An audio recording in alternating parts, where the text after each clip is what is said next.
While I was making coffee, my roommate asked, "Why is the kitchen floor wet?" I turned to face her. "Oh, because I fed your dog last night," I responded. My roommate Ingrid dropped to her knees right there in the kitchen. She started rocking back and forth, pulling chunks of her hair out while making this horrible keening sound. I tried to help her up, but she slapped my hands away. This is where... She couldn't finish the sentence before another wave of sobs hit her. With trembling hands, she pulled out her phone. "Mom, it happened. 2:47 a.m., just like you said it would." She was barely making sense between the hyperventilating. Before I could ask what she meant, our landlord Dimitri burst through the door without even knocking. His face was purple with rage. "You sick bastard, that's $900 for cleanup or I'm calling the cops." He pointed at me like I was some kind of criminal. "Cleanup for what? It's just water." But he'd already stormed out, slamming the door so hard a picture fell off the wall. Ingrid was still on the floor, now in the fetal position. She kept mumbling, "I should have protected him," over and over while digging her nails into her arms hard enough to draw blood. 3 weeks, she whispered. "You've been here 3 weeks and you already..." 20 minutes later, her mom showed up. The woman took one look at me and slapped me across the face so hard I tasted copper. "Monster! How could you?" "How could I what?" I held my stinging cheek, completely lost. "I just fed the dog. Ingrid told me she explained everything to you last week." Her mom's voice cracked. "During your roommate orientation." "What orientation? I never had any..." More people kept showing up and every single one acted like I'd committed murder. 3 neighbors were whispering in the hallway, and when I walked past, Mr. Okafor from 4B actually spit at my feet. "Murderer," he hissed. "But you just moved in," the woman from 4C said, confused. "How could you know to..." The pizza I'd ordered for lunch arrived, but when the delivery guy saw me, he pulled the box back. "I heard what you did. Get someone else." He left with my pizza. Ingrid's sister Beatrix showed up next and threw her entire venti coffee in my face. The cold liquid burned my eyes as she screamed, "I hate you." I was wiping coffee out of my eyes when I noticed the property manager taping something to our door. "Due to recent events, your lease is under review for violations of pet policy." "Wait," I called out. "I signed my lease on the 1st. Today's the 22nd. How could I..." "Don't play dumb," he snapped. But I saw doubt flicker in his eyes. Through all of this, Ingrid stayed on the floor. She'd gone from violent sobbing to this scary catatonic stare, occasionally whispering, "I can still hear him crying," while scratching bloody grooves in her arms. Her phone hadn't stopped buzzing. I could see the messages lighting up the screen. "Is it true? I can't believe they did it. You deserved better. How is someone that evil?" A small crowd of 4 or 5 people were actually gathering outside our building. Through the window, I could see people holding signs but couldn't make out what they said. Someone had their phone out recording. Finally, Ingrid looked up at me with eyes so full of hatred I stepped back. "He was diabetic!" she screamed.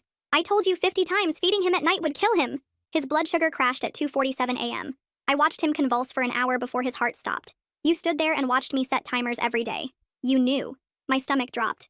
The pieces clicked into place with horrible clarity. I didn't know feeding times mattered that much. He was whimpering and... She laughed, but it sounded more like choking. "You deleted my reminder notes from the fridge. You threw away his medication schedule I taped to his food bin. You've been planning this for months because you were jealous of him." Her mom stepped forward. "The vet said it was the most painful way for a diabetic dog to die.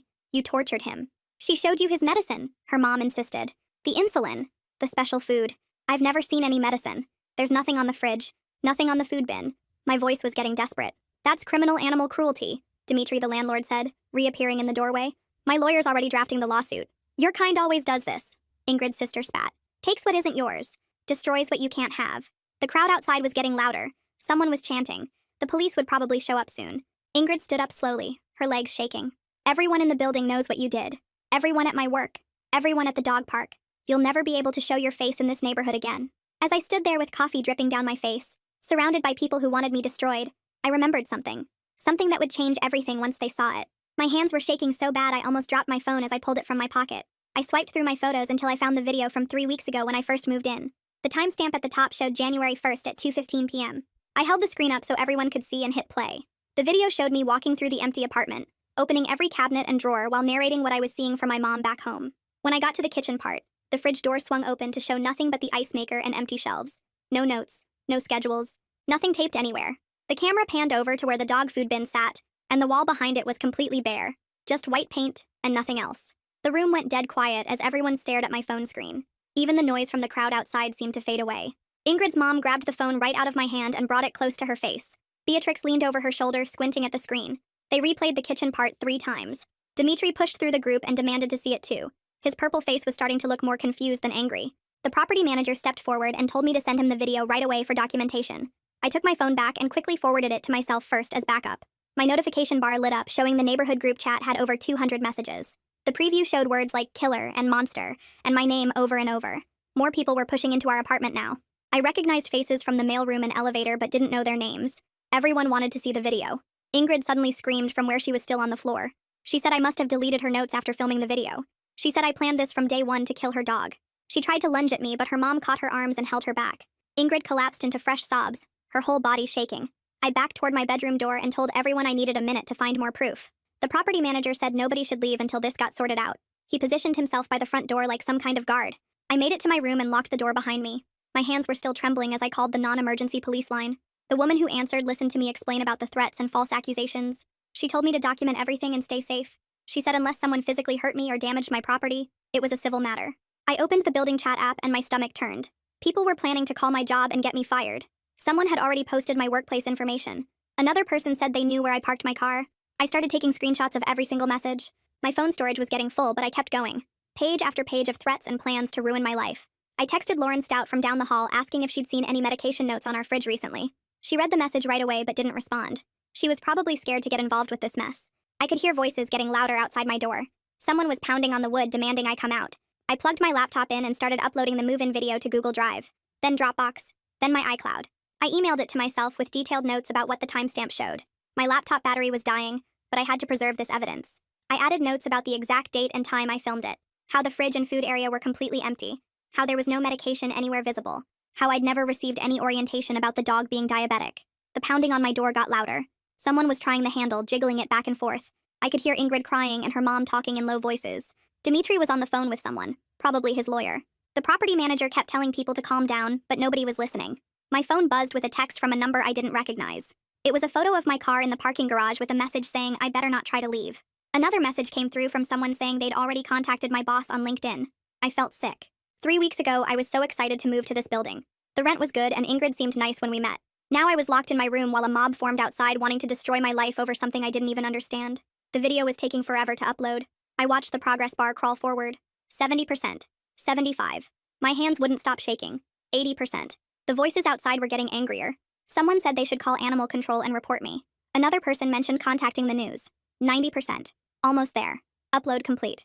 I grabbed my phone and started scrolling through my photos from yesterday. My thumb swiped past selfies and random shots until I found it. A live photo I'd taken of my coffee mug that accidentally caught the kitchen behind it. I pressed down on the image and watched it come to life. The fridge door was visible in the background, completely bare. No notes, no schedules, nothing taped to it at all. The timestamp said 11:47 p.m. last night. I took a screenshot and saved it to 3 different folders.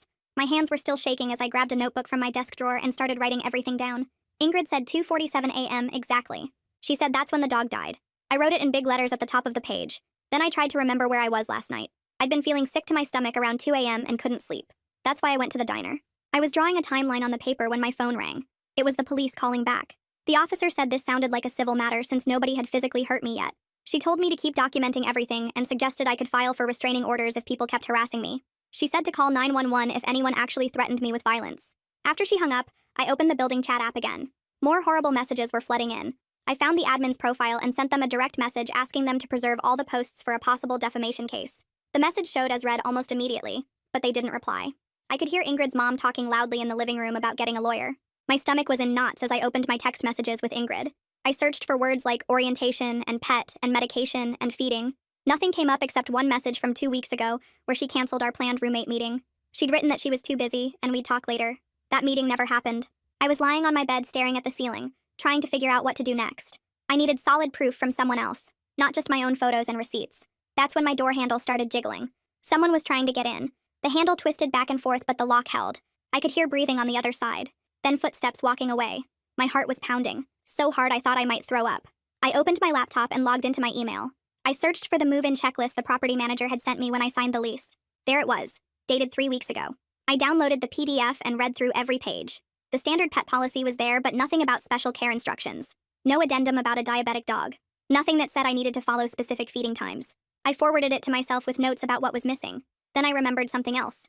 I'd gone to the diner last night because I couldn't sleep. I opened my bank app with trembling fingers. The transactions loaded slowly. There it was. Metro Diner, 2:31 a.m., $18.42. My heart started racing. This was proof I wasn't even home when Ingrid said the dog was dying. According to her, the dog died at 2:47 a.m. after convulsing for an hour. That would mean it started having problems around 1:47 a.m. But I didn't leave until 2:17 a.m. and the dog was fine then. I took screenshots of the bank transaction and the timestamp. Then I remembered Ingrid had left me a voicemail last week. I scrolled through my voicemails until I found it. Her voice played through my phone speaker. She was saying she was too busy for roommate onboarding stuff, and we'd talk about the apartment rules later. I immediately saved the voicemail to my cloud storage and emailed myself the audio file. This proved she never gave me any orientation about the dog. My hands were sweating as I opened Google Maps on my phone. I clicked on your timeline and selected yesterday's date. The map showed everywhere I'd been with exact times. There it was in blue dots and lines. I left the apartment at 2:17 a.m. The GPS showed me walking to the corner store first, arriving at 2:25 a.m. Then I went to the Metro Diner, arriving at 2:29 a.m. I stayed there until 3:04 a.m. according to the location data. Then I walked home, arriving back at the apartment at 3:12 a.m.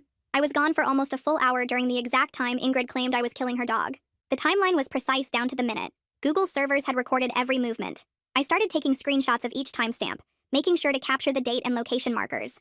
Someone knocked on my door hard enough to make me jump. They didn't say anything, just knocked 3 times and walked away. I could hear multiple voices in the living room now. It sounded like more people had shown up. Someone was crying. Someone else was yelling about calling animal control. I heard Dimitri's voice saying something about criminal charges. My phone battery was getting low, so I plugged it in while I kept working. I needed to organize all this evidence before I tried to show anyone. The move-in video, the live photo, the bank records, the Google timeline, the voicemail from Ingrid. Each piece proved I either wasn't there or was never told about the dog's condition. I opened a new document on my laptop and started typing out a timeline with all my proof. At the top, I wrote evidence of false accusation and started listing everything chronologically. Move-in video from 3 weeks ago showing no notes anywhere. Ingrid's voicemail saying she was too busy for orientation. The live photo from last night with no schedules on the fridge. My Google timeline showing I left at 2:17 a.m. The corner store arrival at 2:25 a.m. The diner transaction at 2:31 a.m. Returning home at 3:12 a.m. It all painted a clear picture that I couldn't have done what they said I did. The door handle jiggled again. This time someone knocked right after. Then I heard Beatrix's voice through the door asking if I was even in there. I didn't answer. I needed to finish organizing my evidence first. My laptop screen showed I had 17 screenshots, 3 videos, 2 audio files, and 6 documents all proving my innocence. But would anyone even look at them? The mob outside had already decided I was guilty. I could hear them making plans to ruin my life. Someone mentioned they'd already called my workplace. Another person said they were going to post about me on social media. The property manager was talking about eviction proceedings, all because Ingrid's dog died and she needed someone to blame. I opened the building's group chat app on my phone and started scrolling through hundreds of messages that had piled up in the last hour. My fingers shook as I scrolled back to find where it all started. There it was at 8:47 a.m. from someone named Jessica in 3C, saying she heard yelling and crying from our apartment and something about a dead pet. No actual details, just that she heard something bad happened. Then Mark from 2A replied asking what happened, and Jessica said she didn't know, but it sounded serious. Within 10 minutes, the whole chat exploded with people adding their own guesses and assumptions. Nobody actually saw anything, but everyone had an opinion about what I must have done. I took screenshot after screenshot of the messages showing how the story grew from nothing into this mob attacking me. My laptop dinged with a notification, and I switched tabs to check the metadata on all my move-in photos from 3 weeks ago. I right-clicked each image and selected properties to see the exact timestamps and GPS data embedded in the files. Every single photo showed the same thing, which was absolutely nothing on the fridge, nothing on the counter, nothing taped to the food bin where Ingrid kept the dog food. The kitchen was completely bare of any notes or schedules or medication instructions. I saved copies of the metadata reports showing the creation dates matched my move-in day exactly. Next, I opened my email and found the lease PDF the property manager had sent me 3 weeks ago. I used the search function to find the pet policy section on page 12. My eyes scanned the text looking for anything about violations, and there it was in black and white stating that any lease violations required written notice delivered to the tenant with 30 days to correct the issue before any eviction proceedings could begin. I checked my email again and my mailbox photos from this morning showing nothing had been delivered. No written notice existed anywhere in my records. My phone buzzed and I nearly dropped it when I saw the name Rudy Van pop up on the screen. He lived down the hall in 4F and we'd barely spoken except for polite hellos in the hallway. His text said he had Ring doorbell footage from last night that showed the hallway, and he'd seen what actually happened if I needed it for proof. My hands were shaking so bad I could barely type back, "Yes, please, and thank you so much." He replied that he'd email me the video files in a few minutes. I pulled up Google and found the number for the nearest veterinary clinic, figuring maybe they could explain something about diabetic dogs that would help my case. The receptionist transferred me to someone named Martin Hewitt, who said he was one of the vets there. I explained I had questions about diabetic dog care in general without mentioning any specific animal. Martin told me that feeding schedules were definitely critical for diabetic pets, but the exact timing varied based on each individual animal's insulin schedule, and that owners needed to work closely with their vet to establish the right routine. He said giving food at the wrong time could definitely cause problems, but there were many factors involved. When I asked if he could discuss any specific cases, he said he'd need written permission from the pet owner due to privacy laws. I thanked him and hung up, then opened a new document to type up a formal request asking Ingrid to authorize the vet to release information about her dog's medical history and care requirements. I knew she probably wouldn't agree, but I had to try everything. While typing, I remembered the pizza incident from earlier and opened my food delivery app to check the order history. There it was, showing the pizza ordered yesterday at 12:15 p.m. for lunch delivery, not anywhere close to midnight or the supposed feeding time that killed the dog. The delivery was scheduled for 1 p.m. today, which is when the driver showed up and refused to give me my food. This timeline made no sense with their accusations about me feeding the dog at night. I switched back to Google Maps on my phone and clicked on my location timeline for last night. The blue dots and lines showed my exact movements with timestamps for everything. I left the apartment at 2:17 a.m. and the GPS tracked me walking to the corner store where I arrived at 2:25 a.m. I remembered buying antacids because my stomach was upset from the Thai food I'd had for dinner. Then the timeline showed me at the Metro Diner from 2:29 a.m. to 3:04 a.m., where I'd gotten pancakes and coffee while reading on my phone. The map showed me walking back home and arriving at 3:12 a.m. I was gone for almost an hour during the exact time Ingrid claimed the dog was dying. I opened my email again and found an automated message from the building's package scanning system that I'd ignored earlier. It showed a delivery notification at 2:40 a.m. when a package was left in the lobby. The system automatically logged all deliveries even when the security guard was on break, which he apparently was at that time according to the email footer. This proved there was activity in the building that had nothing to do with me. My phone buzzed again, and this time it was a message from an unknown number. The person said they wanted me to know that last week at the dog park, Ingrid had told several people that if anyone ever fed her dog wrong, they would pay for it, and she'd make sure they were destroyed. My stomach turned cold reading this because it sounded like she'd been planning something, or at least threatening it before anything actually happened. I scrolled through Facebook on my phone and typed Ingrid's mom's name into the search bar. Her profile popped up and I started going through her posts from the past few months. My hands froze when I found one from 3 months ago, warning all her friends about roommates who might try to hurt their pets out of jealousy. She wrote a whole long post about how some people can't stand seeing animals get more attention than them and will do terrible things. The post had 47 comments from people sharing their own horror stories about bad roommates and pets.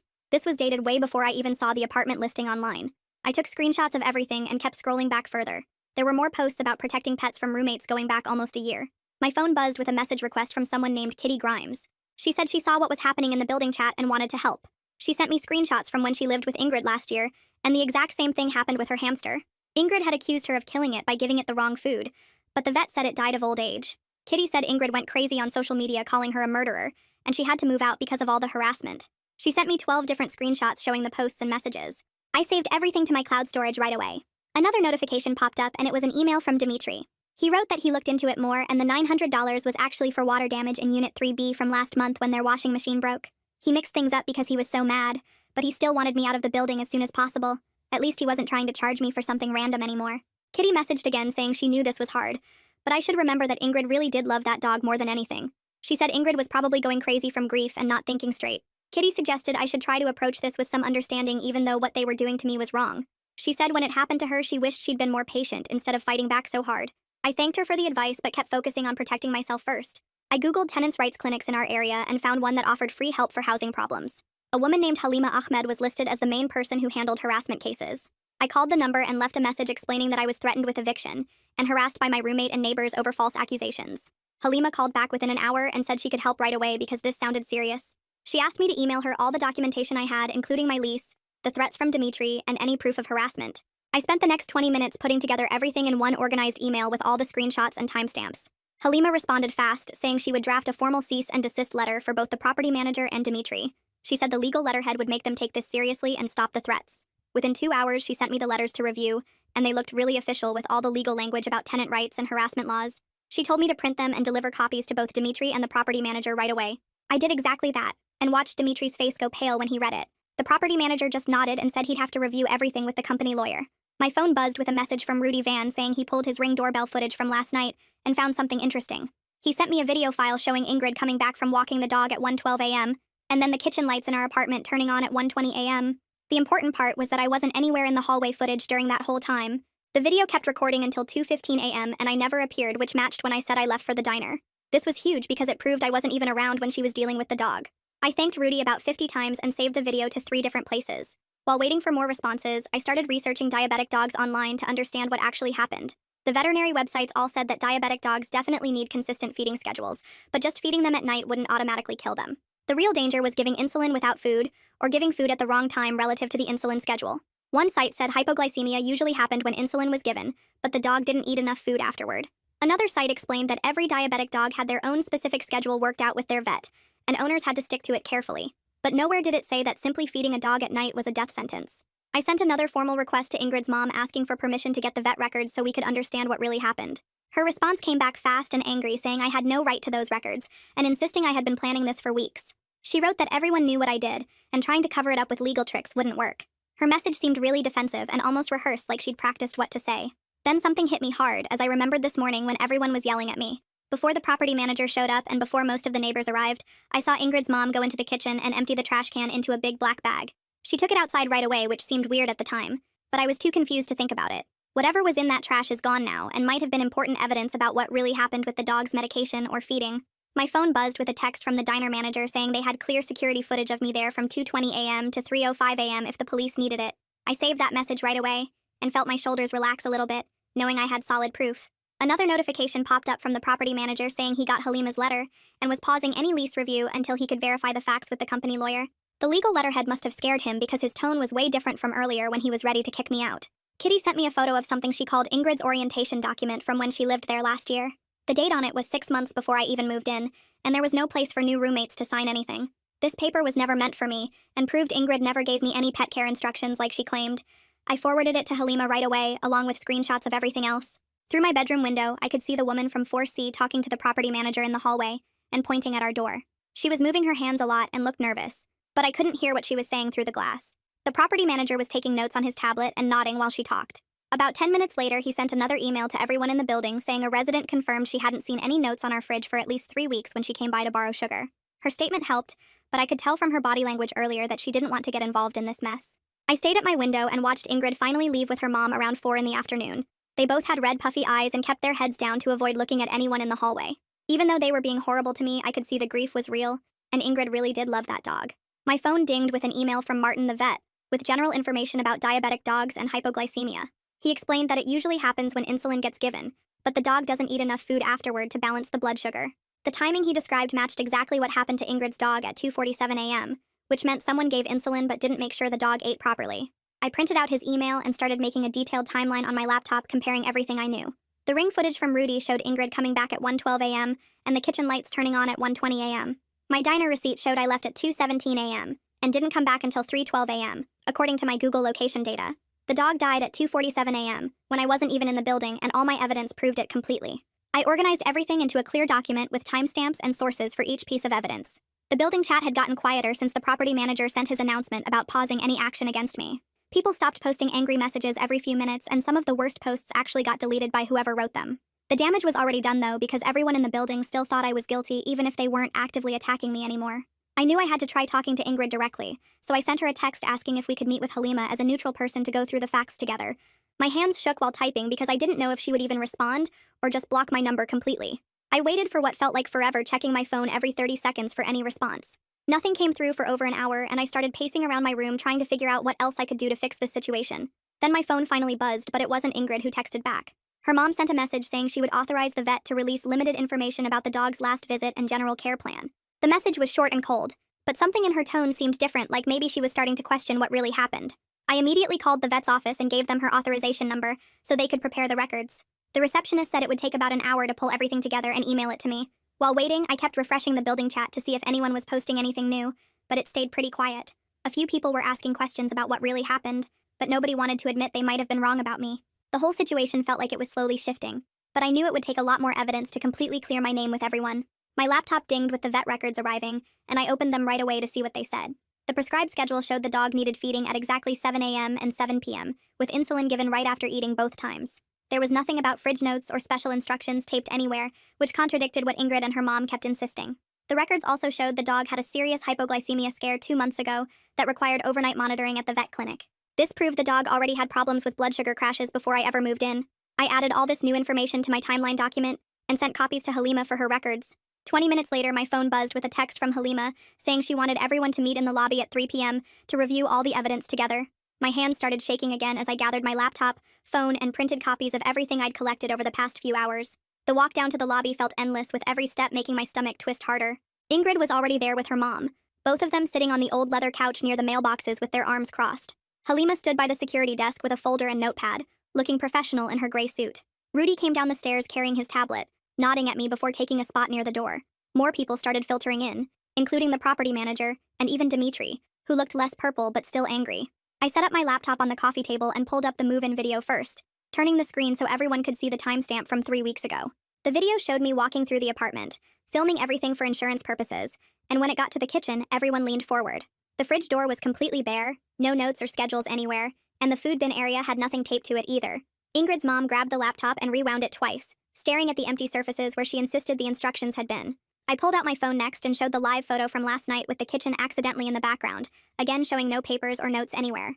Then I opened the vet's memo that had just arrived, holding it up so everyone could read the prescribed feeding schedule of 7 a.m. and 7 p.m. with insulin, no mention of any fridge notes or special posting requirements. The memo also detailed the dog's hypoglycemia scare from 2 months ago that required overnight monitoring, proving he already had serious blood sugar problems.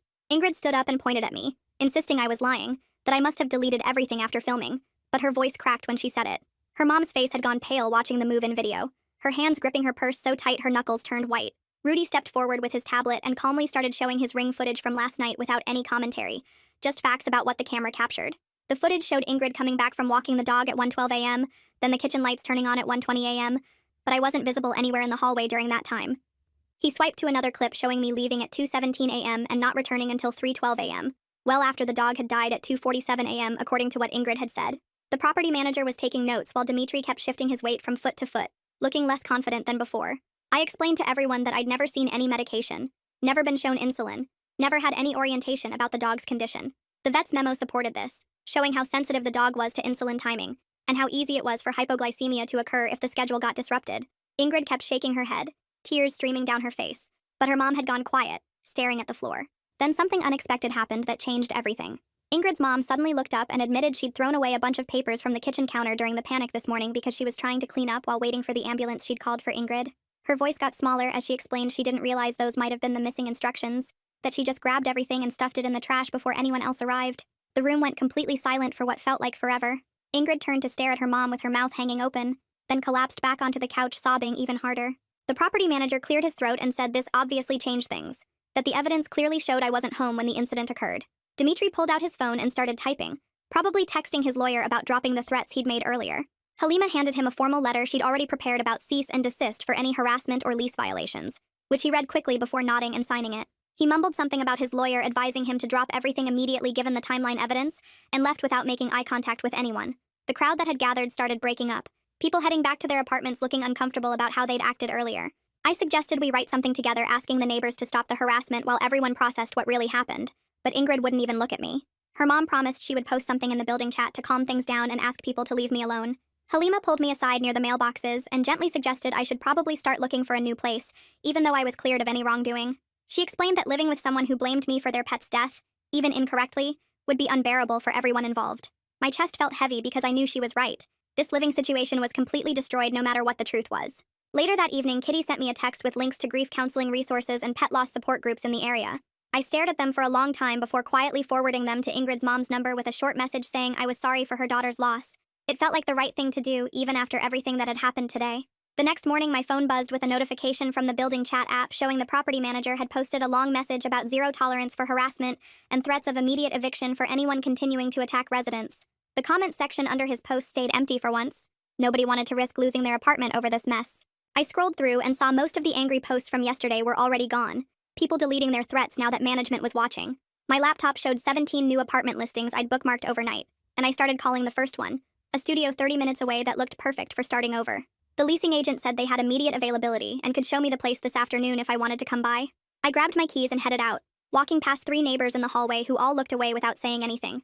The studio was small but clean with big windows, and nobody there knew anything about dead dogs or midnight feedings. I filled out the application right there in the leasing office and put down first month's rent plus deposit before I could change my mind. The relief of having somewhere else to go made my shoulders drop like I'd been carrying rocks for days.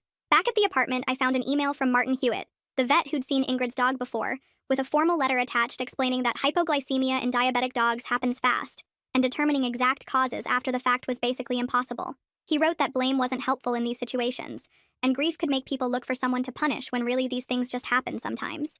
I forwarded it to Halima and the property manager, figuring documentation couldn't hurt even if things were calming down. My phone showed a new post in the building chat from Ingrid's mom asking everyone to please leave me alone while her family dealt with their loss privately. She wrote that emotions had gotten out of control, and harassment wouldn't bring the dog back, so people needed to stop immediately. Within an hour, I watched the member count in the chat drop by 12 as people left the group, probably not wanting to be associated with yesterday's mob behavior.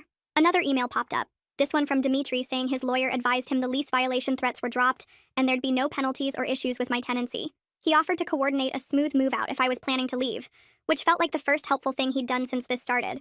I replied that I'd already signed a new lease and would be out by next week, keeping it short and professional. Kitty texted me later that afternoon saying she'd heard through mutual friends that Ingrid had started seeing a grief counselor about losing her dog. She said Ingrid was staying with her mom for now and working through everything that happened with professional help. I didn't reply, but felt glad she was getting support even after all the crazy accusations she'd made. The moving company confirmed they could come Saturday morning, and I started packing boxes, wrapping dishes in newspaper while trying not to think about that first day I'd moved in 3 weeks ago. Everything fit into maybe 15 boxes since I hadn't even finished unpacking from the last move when all this started. I labeled each one carefully and stacked them by the door, ready to get out of this place forever. Saturday came fast, and Rudy showed up at 7 in the morning with coffee and helped me carry boxes down to the truck. He didn't mention the dog situation once, just talked about basketball and weather while we loaded everything. The movers were done in 2 hours, and I did a final walkthrough, checking every cabinet and closet to make sure nothing got left behind. My evidence folder with all the videos and timestamps stayed backed up in 3 different cloud services, plus a thumb drive in my pocket, but I tried to let go of the anger while locking the door. I'd written a small sympathy card the night before, just saying losing a pet was hard, and I was sorry for her loss. Nothing about blame or who did what. I slipped it under the apartment door, and heard it slide across the floor on the other side. Walking down the hallway one last time, I deleted the building chat app from my phone, and felt the notification badges disappear. The new studio was waiting across town where nobody knew this story, and I could just be another tenant who paid rent on time and didn't cause problems. Some situations can't be fixed no matter how much evidence you have or how wrong the accusations were. Sometimes leaving is the only real answer when trust gets destroyed that completely. Thanks for sticking with me through all this. It's definitely been a journey worth sharing. Until we meet again, folks, if you made it to the end, drop a comment. I love reading all your comments.